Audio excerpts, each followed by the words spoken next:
why the world feels so loud to you. Welcome back, Resonauts.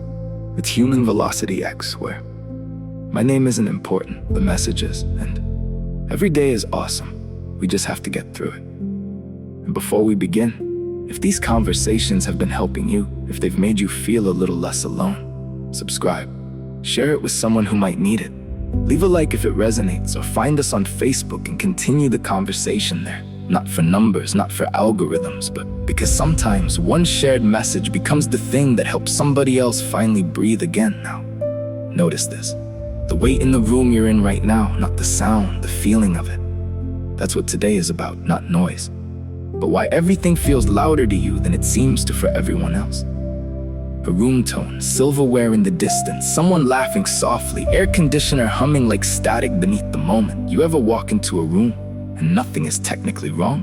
Nobody's yelling, nobody's fighting, nobody's throwing chairs across the room. People are smiling, talking, laughing at the right times. Everything looks normal, and yet something inside you tightens just a little. Not panic, not paranoia, not anxiety, awareness, like some invisible part of you just lifted its head and started listening harder. And maybe you try to ignore it at first. Maybe you tell yourself, relax, you're overthinking again. But then someone says something, and the words sound fine, yet the tone underneath them doesn't fit. Like hearing a happy song played in the wrong key, then somebody laughs, but it lands a half second late, too sharp, too forced, like their body showed up to the joke after their mouth did, and suddenly, the room changes, not visually, energetically, because most people stay on the surface of moments, but some people drop beneath them. You stop hearing conversations as just words. You start hearing hesitation, pressure, resentment, performance, exhaustion, distance. You notice the silence between sentences. You notice the smile that never reaches the eyes. You notice the agreement that sounds more like surrender. And once you hear that layer, you can't unhear it. That's why crowded rooms can feel loud without anyone raising their voice, because the real noise was never sound. It was the weight of everything people were trying not to say. Silverware clinks. A low murmur of people talking. And slowly, picture this. You're sitting at a table with people you know. Maybe it's family, maybe coworkers, maybe friends. Conversation is moving naturally.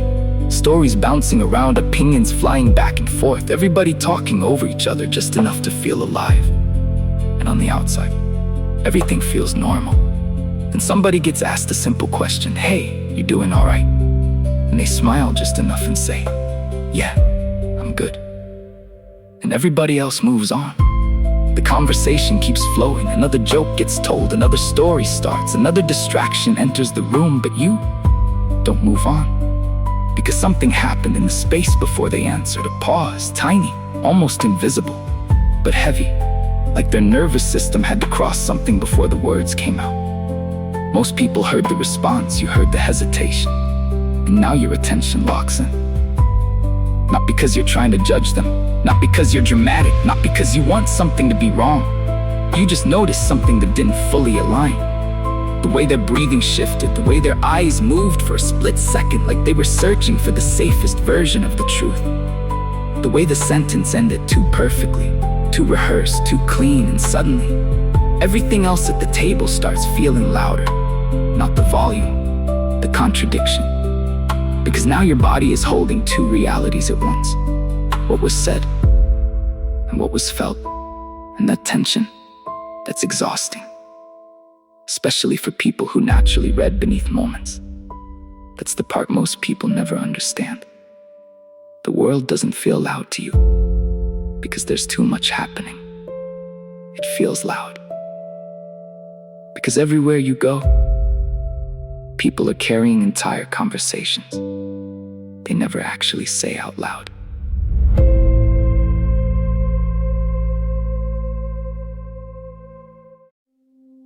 And this is where everything changes. Because up to this point, awareness was observational. You noticed the room, you noticed the tone, you noticed the hesitation. But now awareness becomes responsibility. Because once you feel something real, you can't fully pretend you didn't. And that creates a split inside you. A strange internal fracture most people never even realize exists. Because now you're holding two versions of reality at the exact same time. There's what's being presented, The smile, the words, the performance, the social rhythm everyone agreed to maintain, and then there's what you felt underneath it. The tension, the sadness, the resentment, the fear, the exhaustion, and they don't match. So now you're standing inside the gap between appearance and truth, and that gap is psychologically loud because now the questions begin. Do you say something?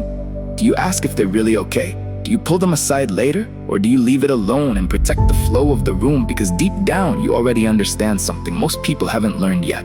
The moment you speak on something real, you change the atmosphere. Truth shifts gravity, sometimes gently, sometimes violently, and the hardest part? Truth is not always rejected because it's false. Sometimes people reject truth because emotionally, they weren't ready to meet it yet. It arrived too early, too exposed, too direct. So now you sit there, quiet on the outside, while internally you're holding something heavy. You can feel the reality of the moment, but the room itself hasn't caught up to it yet. And that tension, that invisible pressure between what's known and what's allowed, becomes the loudest sound in the entire room. And this is the part most people never see happening. Because while the conversation continues, something inside you starts calibrating quietly, automatically, not in full sentences, not in conscious analysis, more like internal weighing measurement. What matters right now? What's actually happening beneath this moment? What would help? What would harm? What truth is necessary? And what truth is premature? Because those are not the same thing. And this is where awareness becomes layered. Because now you're balancing multiple realities at once. There's what feels necessary to say. There's what you emotionally want to say. And then there's what this moment, this person, this atmosphere can actually hold without collapsing under it. That distinction changes everything because immature awareness blurts truth out just because it exists. But deeper awareness understands. Timing matters. Delivery matters. Emotional state matters. A truth spoken at the wrong time can sound like an attack even when it's accurate, and you've learned it the hard way. So now, you adjust. Not because you're fake, not because you're weak, not because you're afraid of honesty. You adjust because you understand consequence. You understand that energy changes rooms, words alter trajectories, tone reshapes nervous systems. And sometimes, the most intelligent thing you can do is not force the moment to move faster than it's capable of moving. That's why silence can become so misunderstood. People think silence means avoidance. Sometimes it does. But sometimes, silence is precision. Silence is restraint. Silence is emotional accuracy. It's the awareness that not every truth is meant to be thrown into every moment immediately. Some truths need timing before they can become connection instead of collision.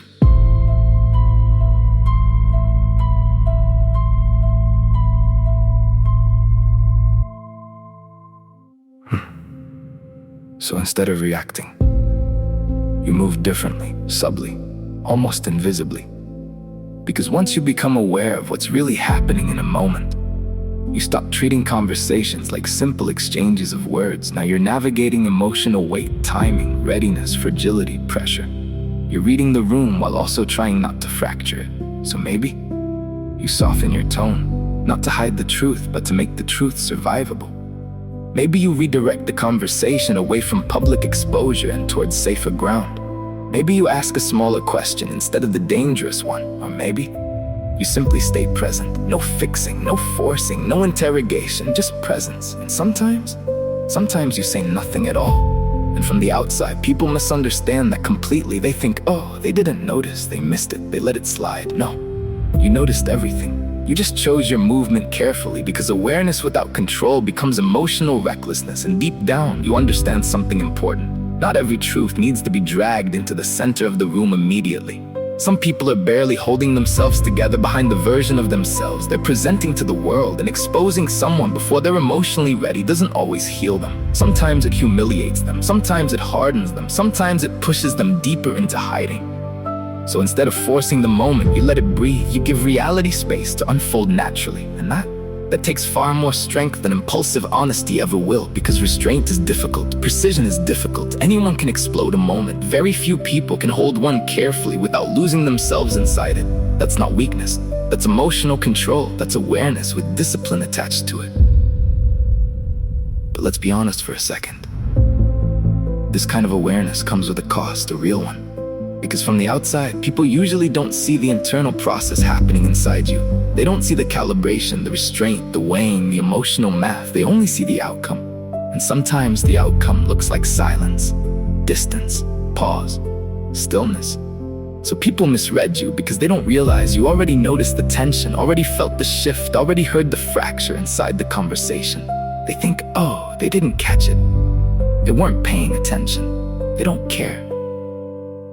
When the truth is, you cared so much that you became careful, and that difference is invisible to most people. Then on the other side, when you finally do speak, when you finally acknowledge what everybody else avoided, suddenly you're too deep, too intense, too observant, too emotional, too analytical. People say, you're reading too much into it. But deep down, you know you weren't reading too much. You were reading what was there. That's the exhausting part. You end up trapped between two misunderstandings. If you say something, you risk becoming too much. If you stay quiet, you become not enough. Too sensitive if you speak, too detached if you don't, too aware for shallow spaces, too restrained for people who mistake noise for honesty, and over time that creates pressure. Because awareness is heavy when there's no safe place to set it down. That's part of why the world starts feeling loud. Not just because of what you notice, but because of how much you carry silently, while pretending you're okay carrying it. There's another kind of loud people almost never talk about. Not the loud inside the room, the loud that follows you home afterward. The kind that stays attached to you long after the moment itself ended. You leave the conversation, leave the building, leave the restaurant, leave the family gathering, leave the grocery store, but somehow, part of the energy comes with you. And it's strange because logically, you know the moment is over. Nobody's talking anymore, nothing is actively happening. But your nervous system is still holding on to fragments of it because while everybody else moved on emotionally, your system kept recording. That awkward silence, nobody acknowledged, that smile that felt emotionally exhausted. That tension sitting underneath the table while everyone pretended things were normal. That strange atmosphere you felt immediately but couldn't fully explain. You carry those moments home in pieces, and later, you're sitting alone. Maybe trying to watch something, trying to relax, trying to sleep, but part of your awareness is still back there, replaying, rereading, refeeling, not because you enjoy overthinking. Actually, people who feel deeply usually hate overthinking. It's exhausting. But awareness doesn't always shut off just because the environment changed. And sometimes the hardest part is this. You don't even fully know what you're carrying. You just know your body feels heavier than it did earlier, like your nervous system absorbs static from the atmosphere. And once you notice that pattern, you start realizing something important. Certain places drain you instantly, not physically, energetically. Some environments feel chaotic, some feel emotionally congested, some feel performative, like everybody inside the room is acting instead of existing. And your system picks up on that, even before your conscious mind has words for it. But then, every once in a while, you enter a different kind of space, a calm one, not fake calm, not suppressed tension, pretending to be peace, real calm. The kind where nobody's forcing energy, nobody's masking heavily, nobody's trying to dominate the room. And the second you enter it, your body notices, your shoulders loosen, your breathing deepens. Your thoughts slow down because the nervous system recognizes coherence before the mind creates language for it. And when you finally experience real peace like that, you understand something powerful. You were never addicted to isolation. You were exhausted from distortion.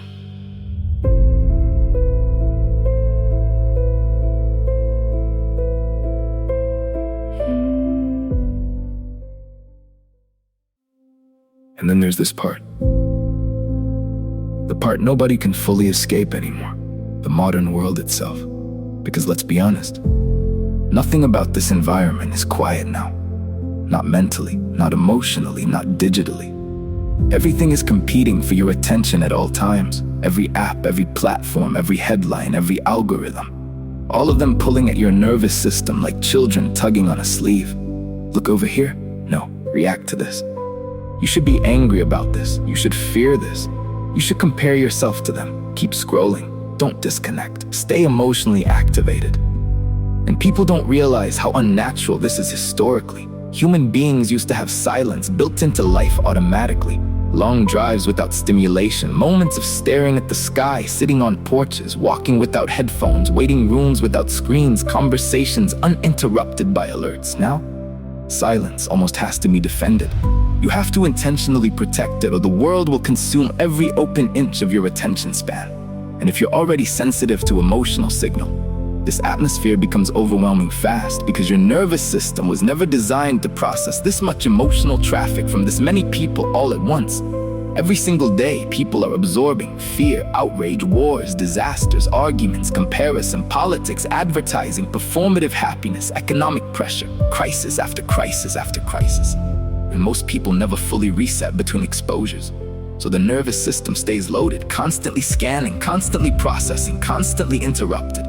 Then society acts confused when people feel anxious all the time, emotionally exhausted, disconnected, unable to focus, unable to rest deeply, unable to think clearly. The system rewards interruption.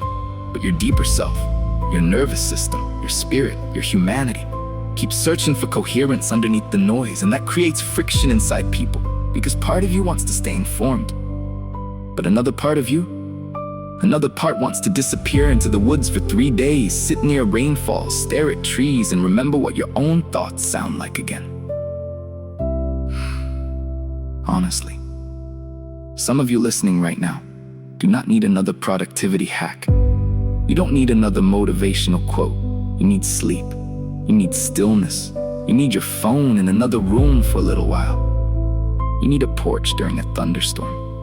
You need silence long enough for your nervous system to remember it was never meant to live inside constant emotional traffic. And deep down, you already know that.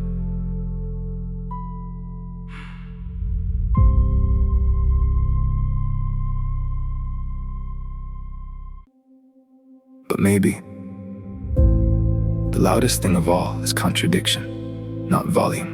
Mismatch. When words stop matching reality, when people say one thing but embody another, and your nervous system catches it instantly. You hear, "Be yourself." But the moment somebody becomes too different, too honest, too unconventional, society starts trying to sand their edges down. You hear, "Family comes first."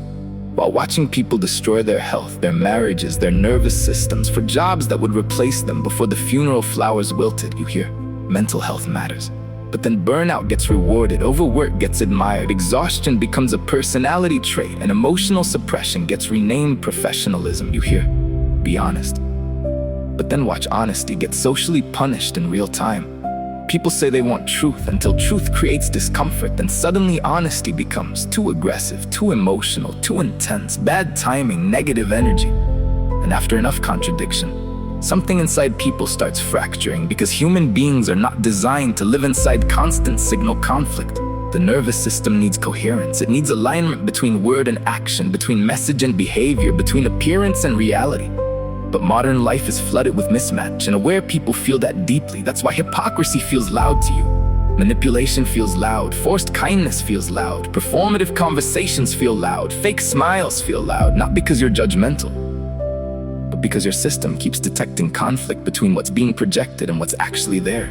And mismatch creates noise internally, especially when everybody else acts like they don't hear it. That can become incredibly isolating, because eventually you start wondering, am I crazy? Am I the only one noticing this? Does nobody else feel this tension?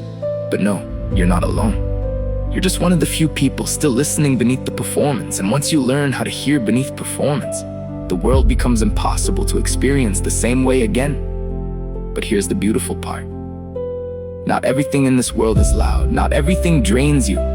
Not everything demands performance. Some things quiet you instantly. Certain people, certain songs, late night drives with no destination, cold air filling your lungs, rain against the roof, a deep conversation where nobody's pretending to be okay. Moments where your nervous system finally stops bracing itself. You ever notice how quickly your body relaxes around genuine people? Not perfect people, real people. People whose words, energy, tone, and presence actually align, because coherence feels safe. Your nervous system knows the difference between performance and presence. That's why some interactions drain you within minutes, And others make time feel slower, lighter. One conversation feels like labor, the other feels like oxygen. One room makes your chest tighten, another makes your breathing deepen before you even realize it. That's not imaginary. The body recognizes safety long before the mind explains it, and maybe that's part of your journey now. Not just learning what overwhelms you, but finally learning what restores you. Because awareness without restoration eventually becomes exhaustion. You cannot constantly absorb the emotional weight of the world without learning how to return to yourself afterward. That return matters more than most people realize. Maybe it's music for you. Maybe it's nature. Maybe it's prayer. Maybe it's creating something. Maybe it's silence. Maybe it's laughter with people who don't make you feel guarded. Maybe it's finally finding relationships where your nervous system doesn't have to stay in defense mode the entire time. And when you find those spaces, protect them. Seriously. Protect them like medicine. Because restoration is not laziness. Peace is not weakness. Stillness is not failure. Your awareness requires recovery too.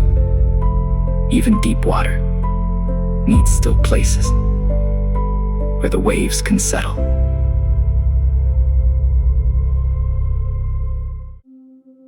Let me ask you something, gently. What part of your life actually makes your nervous system feel safe? Not distracted, not entertained, not numbed, safe. Where do you stop performing?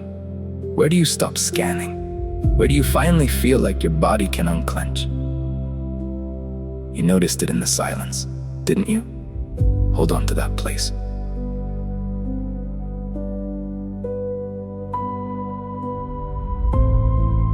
If the world has felt overwhelming lately, maybe it's not because you're weak.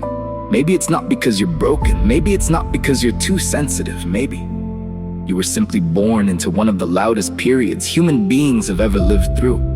An age of constant stimulation, constant comparison, constant emotional broadcasting, constant performance, constant urgency, constant interruption. An era where silence is rare, rest is interrupted, and attention itself has become an economy. Human nervous systems are carrying more emotional traffic now than many generations encountered across entire lifetimes. And somehow, through all of that noise, through the algorithms, the pressure, the contradictions, the emotional exhaustion, the fake smiles, the endless scrolling, the invisible tension people carry everywhere, you still kept your ability to feel. And that matters more than you realize. Because people rarely become cold overnight. Most people become numb first, little by little. Disappointment after disappointment, stress after stress, performance after performance, until eventually they stop listening deeply because feeling deeply became too exhausting. But you still notice. You still feel tension in rooms. You still recognize sincerity. You still hear the difference between someone speaking and someone revealing themselves. You still react to mismatch. You still search for coherence. And yes, that awareness makes life heavier sometimes. There's no pretending otherwise. You feel things other people suppress. You carry atmospheres other people ignore. You notice contradictions that many people learn to normalize that can be exhausting. But it also means something beautiful. It means part of you refused to go numb just to survive the environment. And that matters. Because awareness is not the enemy. Uncentered awareness is. The goal was never to stop feeling. The goal is learning how to remain aware without losing yourself inside what you notice. To stay open without becoming consumed. To stay sensitive without becoming shattered. To stay honest without becoming hopeless. That's the path, that's the work, that's the movement. Learning how to move through noise without letting the noise become your identity. Learning how to hear contradiction without becoming bitterness. Learning how to stay human inside systems that reward emotional disconnection. That is the reason our journey